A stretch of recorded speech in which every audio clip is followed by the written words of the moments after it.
Hey guys, welcome back. I'm Epokk, and in this video I will be just showing you, a little bit of a build that I've done in Dragon Quest Builders 2. So after chapter 2 you build this gigantic pyramid.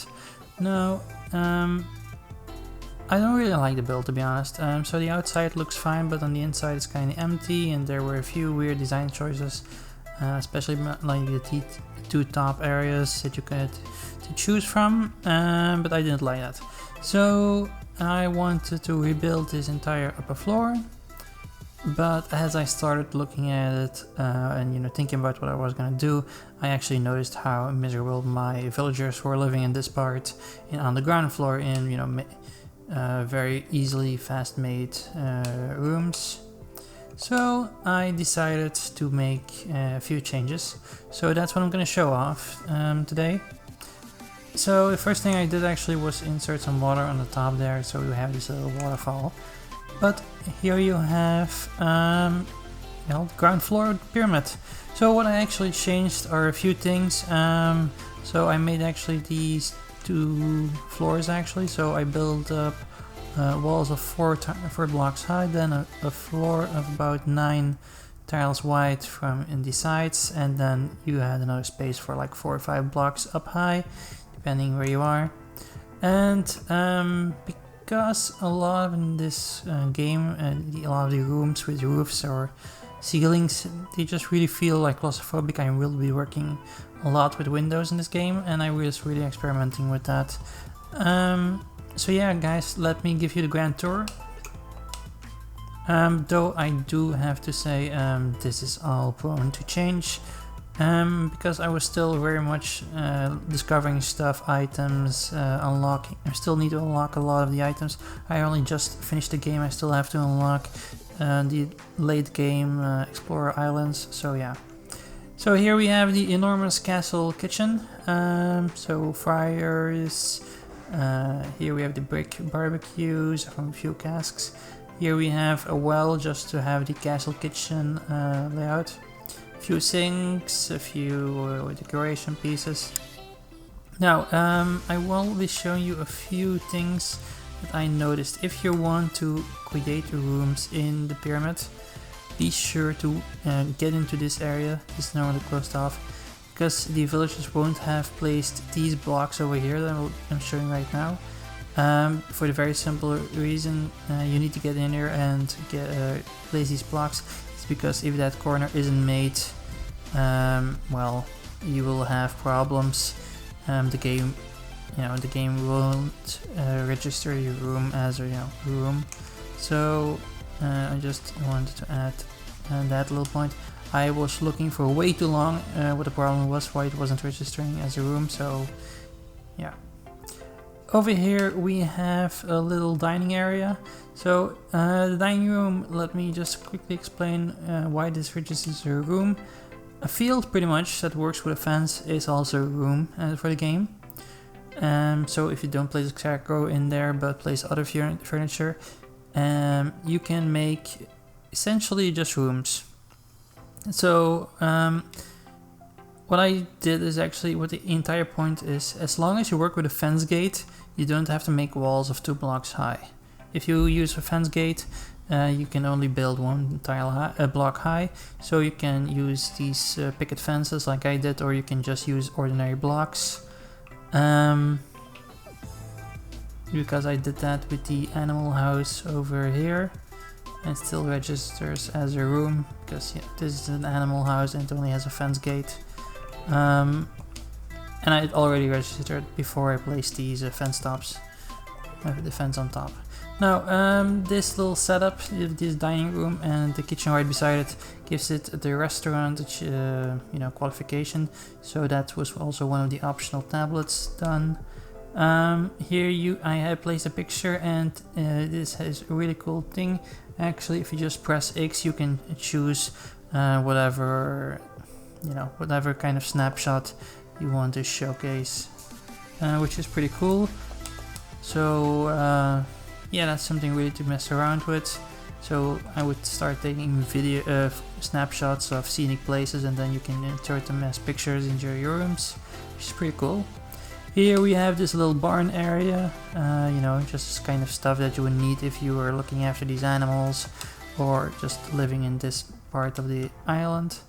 So 2 animal houses. Over here we have our little toilets. So we have the 3 toilets, a few sinks, you know, really happy with the layout.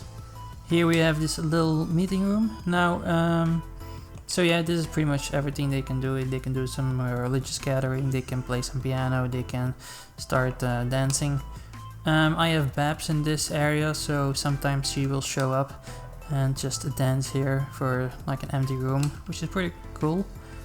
Here we have the most secure room of the entire place. Here we have the armory. And normally there should be a guard over there, but never mind. So we have a little armory, just in case monsters decide to, you know, join in the fun. Of course we have our bell, which is kind of essential just to keep it a little bit clean. And we have 2 staircases over here and 1 on the other side next to the toilets. Here we have, you know, general reception area. And so once again, let me just showcase these windows so you can make all kinds of patterns with the connecting windows. So that's something I really enjoyed playing around with a lot. So make some cross signs and, you know, something to experiment with. I will be doing that a lot. I will be implementing it in my builds for sure. Here we have some forges and the workers table. This is pretty much just for me. That's also the reason why it's so close to the staircase and the entrance. So yeah, this entire place is just actually meant to make, you know, this pyramid, actually the entire idea behind it is that this will be a tourist attraction. So the top area will probably make a bar and some kind of dance club, nightclub, something like that. While this is purely, you know, living situations. So let me talk a little bit about these furnaces. Now there's a very small trick behind it. Now I don't know if you've noticed, but if you place an ordinary furnace down, it won't have a flame inside. This one does, for the very simple reason that I kind of sheeted and placed a brazier below it. Now the flames come actually through, so it looks like they're actually working, but normally it doesn't, so that's just a fun trick. So I had 8 blocks in a circle and just place a brazier in the middle. You can't drop your furnace down on it, but if you place it next to it, on like over here on the ground, and then you use your gloves, then you can place it on top of the, you know, brazier. So that's just a little workshop, some reception area. Now I still will be changing a lot of things in this build. Now I still have a lot of room down there where for some reason all the villagers are running around, and there's also a little bit open space on the other part because I still want to have options to make rooms as I unlock them. That's probably be one of my next priorities. So we have this little walkway across the entire floor in a circle. Over here we have, you know, my personal room. Not that I really need it, and the entire reason behind it is actually that I want to make this in the future, you know, a storage room. So I will be placing like cabinets or armoires or whatever. I think there is a specific cabinet that has a lot more space than a chest does, so I will be filling up this room with those in the near future. But in the meantime, well, still don't need it very much. Yeah.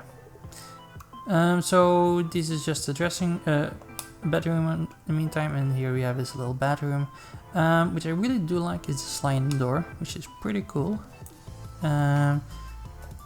Okay, so yeah, as you can see, once again I played a lot with windows.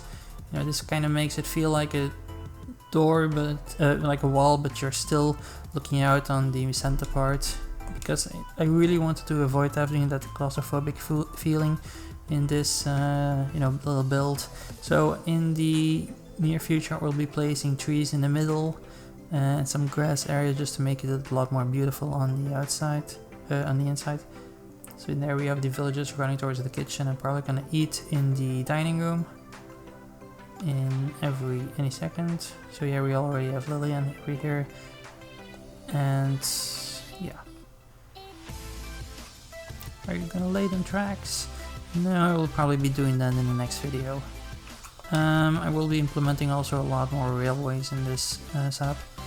In the entire Isle of Awakening, just to move around a little quickly. So here I have 2 bedrooms, and each has its own little scenic bedroom, shower room. So we have the left we have for females only for women, and the right one only for guys. So a few beds, plush toys, a few dressing rooms, and here we have the scenic shower room, but you know, I placed the shower behind the folding doors. So yeah, they won't be seen all the time, but there's still that little bit of connection to the outside. So same here, guys' bedroom, the signs are always right next to the door. So because I don't really like the signs, to be honest, they're not that cool to look at. And here another scenic shower. So that's that. Some open space, and I will be filling in later. Now this room I made specifically for one resident. Now all residents sleep in these common bedrooms like you just saw, but we only have one child in the entire Isle of Awakening, and that's Lillian. I'm not really sure if there are going to be more in the future, but in the meantime I made her this little kids room with a plush caterpillar, the plush hammer hood, and unicorn bunny, I don't know what the name is, a few bookcases, slime wallpaper. Now I used a lot of the same tiles, the mud brick wall tiles, because I just wanted to stay within the style of the pyramid. So here we have this little break room with the fat rats meeting us outside, and here we have some carding table with a plush hammer hood, you know, this place to sleep on. Here we have, you know, this little reading area, music, you can play music, and here you can play some darts. Place a window behind it because they kept shooting each other in the eye with darts, which wasn't that great. No, just kidding. So yeah, there you can see them all eating. And I just placed this little bridge to connect the 2 parts, you know, for easier access. And you know, I just chose for a walkway bridge because once it looks cool, and second case I also want to make it a little bit less heavy on the eyes, since you have that immediately connection with the, you know, it's the first thing you actually see when you come through the gate. So for that reason. Now that was my little first part build of the pyramids. Now the next part will be a little bit more extensive. I will be changing the entire top floor, or you know, the next floor. So I will probably be implementing some kind of bar and swimming pool and stuff like that. I also want to do something creative with the water flows. You know, I want to change the entire floor, and I'm also probably going to remove a lot of the ceiling just to make it a little bit more interesting. But anyway, that's it for now, guys. Thanks for watching. If you have any ideas or comments or remarks, let me know down in the comments below. I will be reading them like I always do. And if you like the video, consider giving it a like. It would help me out a lot. So yeah, guys, thanks for watching, and I'll catch you next time.